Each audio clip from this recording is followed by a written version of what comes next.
Welcome to Batcast 66. It's the podcast where we watch every episode of the 1966 Batman show, and then we talk about it. Today, we're talking about Batman episode 30, While Gotham City Burns. As always, I'm Kendall. I'm Scott. And yeah, this is the second half of Bookworm's lone appearance in the series. Yeah, surprisingly great two-parter. Oh, God, yeah. This is like maybe one of my favorites. This is up there for me. It's between this one and The Penguin Goes Straight right now. Yeah. And then maybe the Joker when he was doing the thing with the school. Oh, yeah, I really like that one, too. Yeah. But this one was a pleasant surprise. It's just so weird. And that's part of what makes it interesting and entertaining. Like, when last we left the dynamic duo, Batman had gone for a drive. yeah, he was going to whatever trap Bookworm originally had for him, and Robin was tied in like the clapper of a bell. In Big Benjamin, which is the name of the bell in like the Thomas Wayne building. I forget what it was called. Yeah, the Wayne Memorial. Yeah, Tower or something. Yeah, I think it was Memorial Tower. Yeah, but yeah, holy crap. Because yeah, Robin's about to get squashed because it's about to be midnight. Mm-hmm. Yeah, so that's where we left off. We weren't really sure what the Bookworm's plans were yet, but like they clearly they didn't reveal them on purpose yet. Because like his mom, was her name Lydia? Yeah. She specifically said that she didn't know when they were under hypnosis. Yeah. So this episode opens a few minutes before the end of the last one. Yeah. Or maybe more than a few minutes. Batman is driving and meets up with Chief O'Hara in the middle of the street. Yeah, like he parks a police car in front of him, like he cuts off the Batmobile. Because Batman had sent the police ahead to the Independence building as he was going to steal like the Declaration of Independence or whatever. Yeah. And they were like, we searched it from top to bottom and we didn't find anything. Which starts.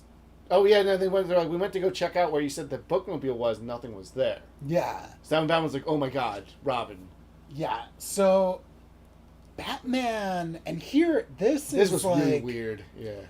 Yeah, this was definitely something out of like a David Lynch film. Yeah. But Batman like crosses his arms. He like and enters in like a trance trying to think. yeah, he like goes into this meditative state. But then Chief O'Hara asks him a question and he like snaps at him. He's like, will you be quiet? I'm trying to get into the mind of get into the criminal psyche or something. Yeah, or whatever it was really weird. I was like, what is happening? Yeah, I thought it was awesome. I'm not saying it was bad, it just was very weird and we haven't seen it before. Yeah. But he basically does like one of those like free form thing where like he figures out whatever the plot is. He's like, oh, bats in the bell, or not bats in the belfry, yeah, for whom the bell tolls. But he's like, oh, that must be at the, in that bell or whatever. I gotta get there before it's midnight. Yeah, he like is able to like figure it all out. Yeah, so Scott, you were saying this, but Bookworm's clues are very Riddler adjacent. Yeah, he's a more hyper specific Riddler, I think. Yeah. Where like it's riddles and clues, but they're all like literary based. Which we'll talk about his relation to the Riddler, I think, at the end of this episode. Oh yeah, it's true. Because I have other things I want to talk about in relations to that. But yeah, so Chief O'Hara hops in the Batmobile on Robin's normal seat, and they go racing off to the Big Benjamin bell, Yeah, so it's pretty fun. It's always fun to see someone else in the Batmobile. Yeah, and Chief O'Hara seemed really scared by it. Yeah, he kept like cowering, freaking out. Yeah. So they pull up to Big Benjamin, and the first thing Chief O'Hara does is just start shooting at it. Yeah, he's like, "Oh, I'll stop the clock from going off." Yeah, and he's just like shooting, and he's like, "Oh, not a dent," but also like. You just murdered him, like Robin or whatever. Yeah, or anyone. Yeah. Anyone who happens to be there. Yeah. Anyway, that's the cop move, is just to pull a gun and shoot. Batman takes the bat bazooka, or is he called it a batzooka? Bazooka. It is called a Bazooka. I wasn't sure if they did or did not do that portmanteau. But, yeah, he shoots one of the... Like, we saw it last episode, you know, where he shoots one line up to, like, the weather vane and, like, one to, like, the minute hand of the clock. And he ties both of them to, like, the positive part of the battery for the Batmobile to, like, positively charge them. So that way the clapper and the bell, in theory, would both be positively charged and would repel one another. Yeah, a lot of magnet talk this episode. Yeah, I'm, like, glad they made it out of ferrous materials and that it worked. Yeah. But, like, they're showing, like, a clock overlay of, like, the seconds ticking down. And, like, Batman's stopping to explain the science to Chief O'Hara. And I was thinking, like, it would have been really funny if, like, while he's doing that, you just hear the bell go off and, like, Robin just died in the middle of it. Damn. Yeah. Yeah, so they're able to save Robin because... You know, that plan worked. Yeah. And, like, fortunately, Bookworm and his gang were, like, watching from a distance, so they're able to, like, get away. Yeah, so when the clapper doesn't go off... Yeah. Bookworm, like... Is about to snap. He, like, shrieks. Yeah. Which is, like, another just, like... He's so tightly wound. He's such a Lynchian character. Yeah. Like, he's just always on the verge of, like, a horrendous meltdown. Yeah, and, like, the people around him, like, you feel like are not safe at any moment. Yeah. Like, so much anxiety. Bookworm's cool. I like him. He's a cool bad guy. Yeah, I like him a lot, and I think that's entirely because of Roddy McDowall. Oh, he does such a perfect job. He's like, he gets exactly the tone of this show. Yep. Yeah, God, such a shame he doesn't come back. Yeah, I wish he did more.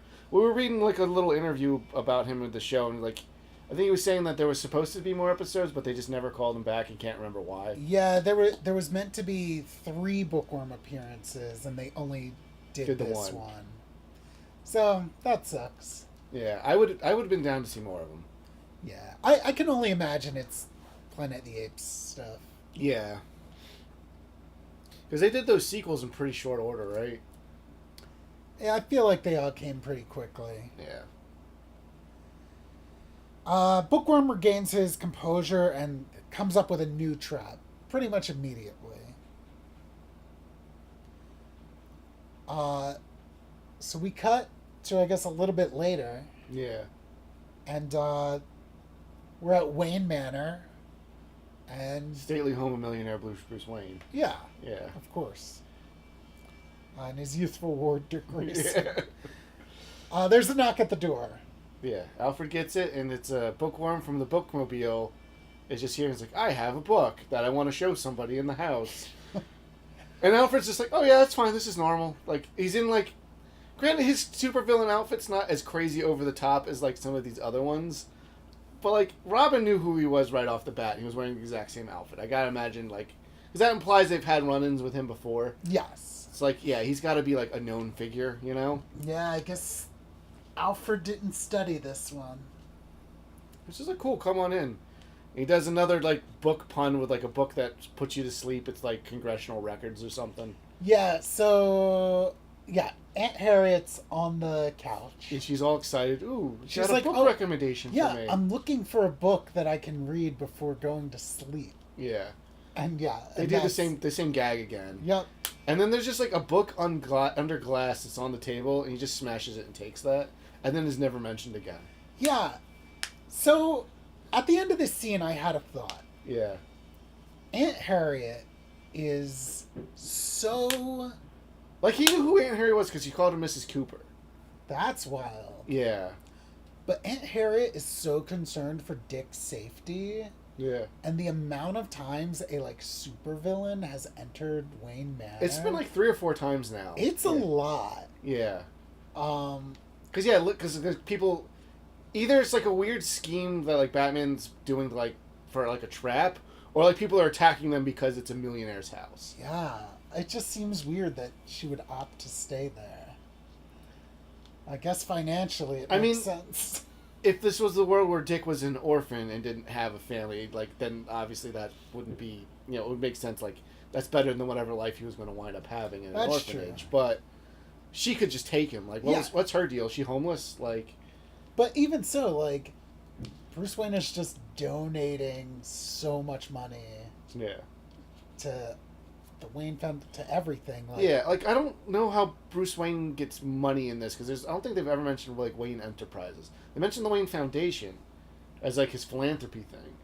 Yeah, maybe he just like. I mean, $1 million went farther in 1966 than it does in 2023. Yeah, and I'm sure he has some investments. Yeah, I got to I'm assuming because they never, granted, they never really get into how his parents made a lot of money. Because like I never kind of got that because his dad was a surgeon, right? Yeah, in most continuities, Yeah. and then like. I remember in the Nolan movies just being like, so his dad was a doctor and like this corporate business owner. Yeah, I don't remember where that comes from. Like maybe his mom's side is like where the money comes from. Who knows? Yeah, but then it wouldn't be Wayne. I guess it would be Wayne Manor if he took it over. That's true. But like if he left it to Dick, would it become Grayson Manor? Who knows? Because I gotta imagine the comics it would pass to his son Damian, and he has the last name Wayne. Yeah. Well, aren't there comics where Damien's like an adult Batman? Yeah. So maybe the secret's in there. Oh, I don't like Damian, so I never read any of those books. Well, if you know the answer, Yeah, write tell us on in the into comments. us. Yeah. So, yeah. So he steals this priceless book. It's just that's what it's ever referred to. So Gordon calls Batman, who's just downstairs in the Batcave this whole time. Yeah, I didn't know this was happening. And he's like, two things, Batman. This thing went down at Wayne Manor, but nobody's hurt. And also, there's a giant cookbook. No, he doesn't say it right off the bat because Batman's like, I can get to Wayne Manor faster than anyone will imagine to take care of. Like, yeah, they're like, no, everyone there's fine, but like this other thing happened on the corner of whatever street. Well, there's just a giant cookbook, and he's like, what? Yeah. So Batman and Robin. Well, first Robin wants to go check up on Harry. Batman's like, listen, they said they were fine. Our duty's to the public first. Yes. So I gotta imagine if they weren't fine, they would have gone upstairs. You know what I mean? But yeah. So they run into this giant, like, it's what, the delight of cooking. Yes. Yeah. It's like 3 stories tall. It's pretty dang tall. Yeah. And it's just in the middle of the road, and no one knows what to do. And people are just crowding around it. So Batman disperses the crowd, and then he and Robin use the Batmobile's like magnetic ray gun. Well, first they scan it to Yeah. see if it's hollow. Yeah, it's hollow and it's made of steel, I think. That's why they're trying to use the thing to open it. Because they're trying to open it like a book. So they open it. Well, they don't actually open it. They think they open it. Yeah, because Bookworm and those guys are watching it, and they're like, they push the thing like it's a mechanism that opens it. Because he's even like, I bet they think they opened it. So yeah, the book opens, and the first page is made out of paper, which Batman just like cuts. Yeah, he finds like the hollow part. Like there's a door-shaped hole in it. So they go in, and it's like a little kitchen scene with like actual like soup brewing. Yeah, on the like a stovetop. Yeah, because Robin like tries it. Like I wouldn't. Yeah, I also would. I would imagine there would be a level of poison, but even then unintentional because everyone uses like knockout gas constantly. True that. But yeah, so while they're in it, like there's a transceiver in it because Bookworm says something to him. Then he slams the book shut, so they can't get out. And then it pumps in so much steam that like it's gonna cook them alive. Which is pretty brutal. Yeah, that's a terrible way to go. Yeah. So while Batman and Robin are cooking, Bookworm's like, "Oh, I'm gonna steal the Batmobile. See you later." Yeah, so I guess that was his plan, was to get the Batmobile. Yeah.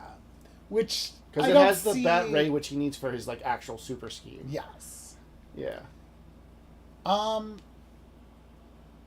Yeah. So they steal the Batmobile, and Batman and Robin are trapped. Which again, this is another villain steals the Batmobile. I was they just talking love about. to do it. Yeah.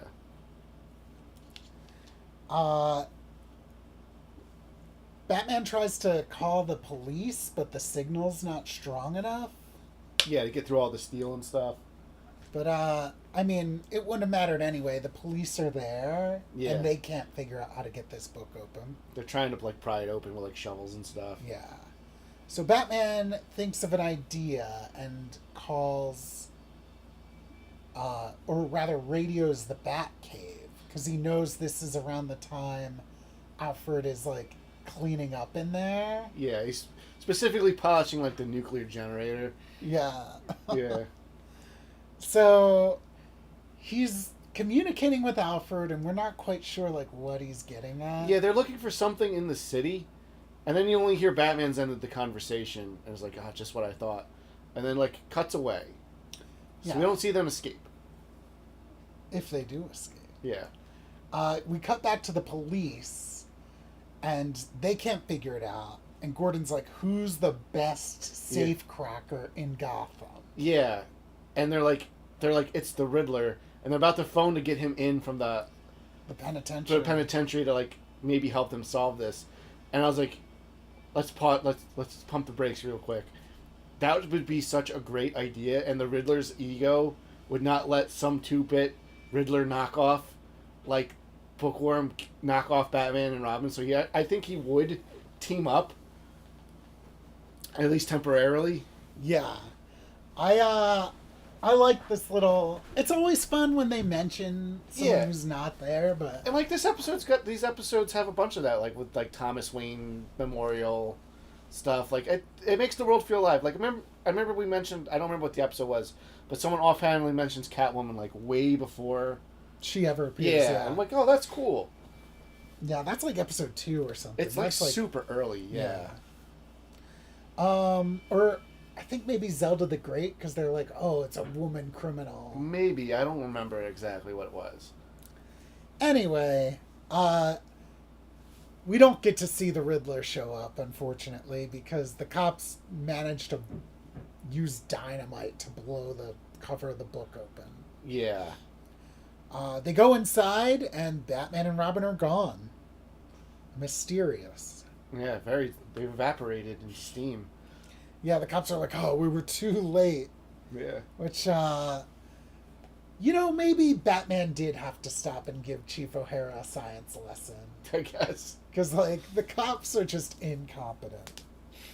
Anyway, Bookworm and his worms, as he calls them. Yeah. So they do have criminal names. It's Pressman, Printer's Devil, Typesetter, Worm, and then Lydia Limpet. The Worm got the worst one. They arrive at the Morgan-built library, I think it was called. Yeah. And this library has like an impenetrable vault that no criminal has been able to break into. They have all these valuable books. Like they mentioned like original Guggenheims and like some stuff like that. Yeah, like original Shakespeare. Yeah, stuff. So the plan is to use the Batmobile's bat beam to just blast a hole in the side. Mm-hmm. It doesn't say what they'll do when the cops show up, but I mean, they just blast the cops with it too. Yeah, I guess so. But yeah, they blow up a hole, and then Batman and Robin step out. And they're like, impossible! Yeah. So, you already know what's about to go down. We got another fight. Well, first they explain how they survived. And that to get the steam in there, they're like hooked up to like a manhole cover, to like a thing, like part of the underground system. And then Batman's like, you did all of these things, but you didn't like think the armor like the ground. And they basically just like escaped through like underneath, kind of like they did in the first episode. Yeah. Yeah. I don't know if that was intentional, but it's kind of like, I just thought about it, it's kind of like what happened. So they got out and they listened to them on the Batmobile's like radio or whatever. Yeah. So that's why they knew where to go. Yes. And then it's another fight in an alley, and Bookworm jumps into a trash can. I was like, oh, is there going to be another hole at the bottom of this one? And then Lydia goes into like a dresser that's there for some reason. Yeah, or like a wardrobe. Or something. Like it's a wardrobe. Yeah. And then Oh, first she's like, give me your glass. Like, Bookworm's like takes all those henchmen's glasses. Like, I need them. Like, that's really funny. I love Bookworm's henchmen, and they're weird, like, newspaper hats. I feel like they're in it. They love books too. Yeah. I feel like this is a gang of nerds. Yeah. They all are wearing glasses. Yeah, it's pretty cool. So we get a short fight scene. Nothing too wild happens except they like pick up this like down telephone pole and try to like battering ram. But like the one guy's like carrying it like in the front of it, like he's gonna run into Batman and this thing's gonna hit his back. And then Batman trips him up with a trash can. Yeah. But like I also noticed they're like slamming and throwing people into like that wardrobe and trash can that the other guy's hidden, and like they're clearly just not in it now. Yeah. Because the way they're like bouncing around. But then they like beat up the trash can Bookworm's in. Yeah, they just start like smashing it. And they pull it up and he's got like a goofy expression and is like knocked out. Which is really, really funny. Yeah, and then they pull out Lydia and arrest her. Yeah. Like crime doesn't pay or whatever. Yeah. So we cut to police headquarters and not Batman and Robin, but Bruce and Dick are there. Yeah, they're making a donation to have the penitentiary's like library expanded, or like at least add more books to it. You know, like new books. Yeah, $5,000 donation, which that ain't nothing back in the day. Ain't nothing now. Get you a lot of books, especially wholesale. That's true. Commissioner Gordon tells them that Bookworm is just like in the other room, and Dick's like, "Oh, can I see a real life super criminal?" Yeah.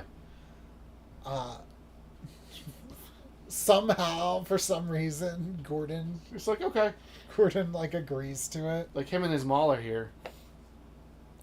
So, yeah, they come in with like, oh yeah, Bruce Wayne's like, yeah, as long as they're under appropriate police restraint or whatever. And Gordon's a little too confident about that. I'm way too confident about that. But concerning the world that they live in, yeah. But yeah, it's just like, okay. And yeah, they have a brief standoff, Bruce and Bookworm. Yeah. He like Bookworm like misquotes something, or like misattributes it to something. Yeah, he attributes I forget the line, but he attributes it to a poet, but it was really by Cervantes. It's from Don Quixote. Yeah. And then I thought he was gonna have like one of his breakdowns, and like go insane again, and then we're gonna cut him off. But he was just like, oh, this guy's just as bad as Batman. He's just as obnoxious as Batman. Like, oh, brother, if you only knew the half of it. Dun, dun, dun, dun, dun. Anyway, I loved this story. This is so top, good. This is top tier. Yeah, this is real cream of the crop stuff. Yeah. Probably my favorite of these original villain episodes. Now, to be fair, we haven't seen too many of them yet, but I think it's going to be hard to top. I remember really liking Egghead as a kid. But well, I mean, this is like the fourth one we've seen, right? Who was the first one? Was Zelda? Zelda, Falseface, Tut. Oh, that's right, Falseface. No, Falseface came from the comics. Did he? He just was barely in them. Oh, I see. Yes, yeah, so just Zelda, Tut, and then this one. Which they've all been good so far. Yeah. So, yeah, what did you think about his plan? Yeah, let's get into... Alright, so, right off the bat, I loved Bookworm and everything about him. But his plan, I mean, he was getting jump on that. It was getting real convoluted, but Batman does make reference to, like, he's over-plotting it because he's, like, a hack writer. So, like, I don't know if I hold that for or against him, because, like, he steals that book from Bruce Wayne and, like, served no purpose. Yeah, I didn't understand that, but he was, like turning his losses into victories. I feel like he was pretty good about that. Yeah. Yeah, I don't know. I want to say a 2. Let's give him a 2. Okay. I'm comfortable with that. Just because, like, it seemed like his plans keep not, no pun intended, going to plan. So yeah, I'll jot that down. Cool. 2 for Falseface. Or Bookworm, rather. Yeah. Sorry. They killed Falseface in the beginning. Yeah. Not really. Just my headcanon. But no, I really dug that. And I think we've only got 4 episodes left of season 1. Whoa, we're getting to the end. Roddy McDowell. Gosh, I wish would have come back. Yeah, that would have been sweet, but... Oh, wow. I'll take this. Yeah, it was a very memorable performance. I really enjoyed this episode. So did I. So we'll see you back here in 2 weeks for Death in Slow Motion. Oh, man. That sounds riveting. Yeah, hopefully it's as good, if not better, than this. But find out alongside us. Same Batcast time, same Batcast channel.